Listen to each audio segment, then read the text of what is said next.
celui qui maudit ses parents, qui insulte ses parents, dans le Bedin là-haut, il est Chayav Mita. Chayav Mita, c'est d'abord Nora Bayom, frère Mekalet Abidimo, Afilou, Yaham Mitatam, Chayav Skila. Même après la mort, s'il dit du mal d'eux qu'il est maudit, il est Chayav Skila.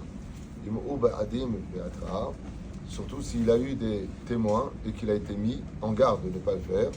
Que ce soit un homme ou une femme, alors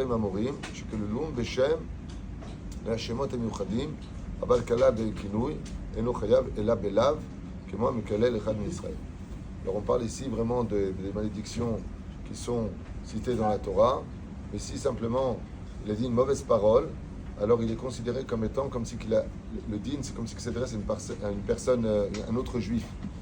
Aval, à la viva limo, les kalel otam, de les maudire, donc vous avez bien compris, on est pachout meot chayav mitab des shamaim. On peut avoir un accident, on peut tomber d'un étage à cause de cela. Hein? La belle-mère, pourquoi tu veux la maudire, la belle-mère? Qu'est-ce qu'elle a fait? Toujours on parle des parents, il y a toujours la belle-mère qui se ramène. Non, on a déjà expliqué dans les autres shiurim justement que on se doit d'avoir du respect pour la belle-mère comme pour le beau-père. Et heureux celui qui arrivera à gérer les relations entre les épouses et les belles-mères. Le maître, c'est une milchama, gedola meot, ce que dit par Chritayamim, ce sera une grande guerre dans les familles. Kala kama bechamota, il y aura plus respect là. Il y a une espèce de compétition entre les belles-mères et les belles-filles, mais ce n'est pas le sujet. Gamim aviv, o imo shotim, o charshim, même si maintenant les parents sont des gens simples qui ne comprennent pas ou qui sont sourds, Assour les kalelam, vechen assour les kalel et orav, pirtav, et on n'a pas le droit non plus de les maudire, même s'ils sont sourds, car Dieu voit et entend tout, et même par lettre, par un courrier, tu ne le dis pas avec la bouche. L'interdit est toujours d'actualité. Mais quel est aviv? Avi aviv, ken? O et avi imo, eno bichlal achiyou mekalel aviv imo, vareze ki mekalel echad mi-Israël. S'il maudit, par contre, les grands-parents, pas les parents, les grands-parents, ça a le même digne que de maudire un juif de son peuple. Mais ce n'est pas relié au kibbutz aben. Même si on appelle ça avi aviv. Kol ha-mevalel et aviv o et imo, afilu bedvarim, ואפילו ברמיזה על זה בכלל ארור, מפי הגבורה שנאמר ארור מקלל אביו ואמו. Tout celui qui ne va pas maudire, mais qui va dédaigner, qui va les alzel, comme on dit en français, dénigrer, rabaisser ses parents, eh bien qu'il sache que pour Dieu, c'est comme si il les a maudits et il aura affaire à Dieu lui-même. On le dit dans l'hébreu, Arezé Bichlal Arour, il est considéré comme maudit du ciel, mi pi agvura, de la bouche de Dieu lui-même. Dieu dit, toi, tu es quelqu'un de maudit, qui aime le kavod. Vous allez me dire, oui, mais il y a des moments dans la vie où on craque, parce que les parents se permettent de beaucoup profiter de ce statut. Vous avez raison, on a vu dans les halachot précédentes qu'on doit tout faire pour éviter ce genre de relation avec nos enfants qui en viennent à dire du mal de nous. C'est pour ça que d'un côté, les parents doivent préserver leurs enfants de ce côté émotif qui peut sortir par la colère, et de l'autre côté, on n'a pas d'excuse. On se tait et on demande à se retirer. Le mieux, on apprend de la Gemara que dès qu'il y avait des parents qui étaient très difficiles, les enfants demandaient à se retirer, demandaient à leur rab de quitter carrément la ville. Carrément la ville. Dans les parents qui sont difficiles, qui se mêlent de tout et qui imposent, dans ce cas-là, il est préférable de s'éloigner que de manquer de respect. Baruch Sheken. Guerre à Solo le Kalel est avis à Goy, et un converti n'a pas le droit non plus de maudire son père biologique qui n'est pas juif. Et l'olé à Koto, a plus forte raison de ne pas le frapper ou de le dénigrer.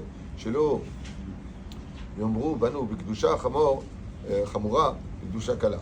Pourquoi? Parce que, au contraire, maintenant qu'il est devenu juif, il doit être un exemple vis-à-vis des parents qui, eux, ne sont pas juifs, de voir la Kdusha du peuple d'Israël. Et pas qu'on passe d'une Kedusha qui est Chamura pour nous, et une Kdusha qui est Kala pour les autres. Au contraire, tout le lien de la Kdusha du peuple d'Israël, de la sainteté du peuple d'Israël, c'est d'être observé. Par exemple, imaginez que les parents qui ne sont pas juifs ont leur enfant qui se convertit et qui voient Bémet quel respect ils ont. Ça ne veut pas dire qu'ils vont manger chez eux et qu'ils vont faire ce qu'ils demandent, mais il a beaucoup de diplomatie, il a du respect, il a de la reconnaissance pour eux. En fin de compte, il veut dire, tu sais quoi, elle est belle ta conversion. Kdusha Chamura, c'est pour les parents qui sont juifs. Et Kdusha Kala, alors parce que maintenant tu es devenu juif, tu te permets de critiquer ou de descendre à sourd. Et là, on est dans les halachot. Okay? אם האם שומעת שהקטן מבזה את אביו, או שאינו מכבדו, צריכים לגור בו. Si la mère entend que son fils, son jeune fils, parle du mal de son père, ou alors qu'il le maudit ou qu'il dit des mauvaises paroles, elle a le devoir de l'éduquer à respecter. Et c'est pareil, si le père entend que son fils dit du mal de sa mère, ou qu'il le vaséota, qu'il le dénigre, il a le devoir de l'éduquer à ne pas parler comme ça. C'est-à-dire que c'est une mitzvah de le disputer. Et donc il le dit ici, je voulais le dire, mais il le dit lui-même, le respect des parents, ça ne s'éduque pas quand l'enfant il a 13 ans et un jour, ça s'éduque depuis qu'il est petit. Plus on habitue l'enfant à respecter papa et maman, et plus Bezrat Hashem, il aura une compréhension évidente que le respect des parents, Bezrat Hashem le mènera à exécution.